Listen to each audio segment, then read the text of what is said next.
દેખીએ ના એક વખતની વાત છે. એક મોટા નદીના કિનારે એક ઝાડ હતો.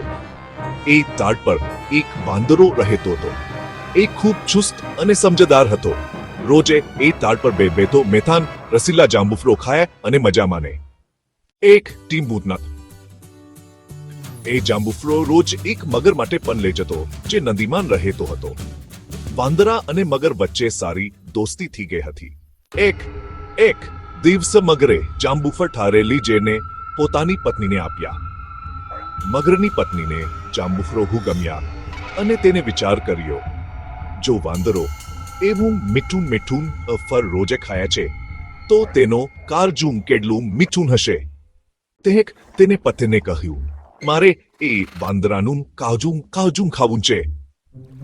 મગર કદાચ વાંદરાને ગુમાવવો નહોતો ઈચ્છતો, પણ પત્નીની જીદના કારણે તે વાંદરાને બોલાવ્યો અને કહ્યું, ચાલ મારો કરમાન ચાલ, તને મારી પત્ની સાથે પણ મનાવું અને મજા કરાવું.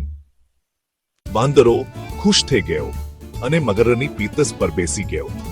જાન નદી વચ્ચે પહોંચ્યા થિયન મગરે વાંદરાને સાચી વાત કહી દીધી.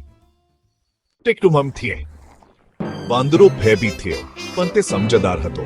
તેને તરત કહ્યું, અરે મગરભાઈ, મેં તો મારું કાળજું તો ઝાડ પર છોડ્યું છે, જોહે તો પાછા જે લાવું. મગરે ટાઈમ સે મગરે તેને પાછા ઝાડ પાસે લઈ ગયો. વાંદરો તરત જ ઝાડ પર ચકરી ગયો અને કહ્યું, તારા જેવા દગાખોર મિત્ર પર ક્યારેય વિશ્વાસ કરવો જોઈએ. અને એમ કહીને તે ફરફરતો હસી પડ્યો. સમજદારી અને ચતુરાઈથી કોઈપણ સંકટમાંથી બહાર નીકળી શકાય છે.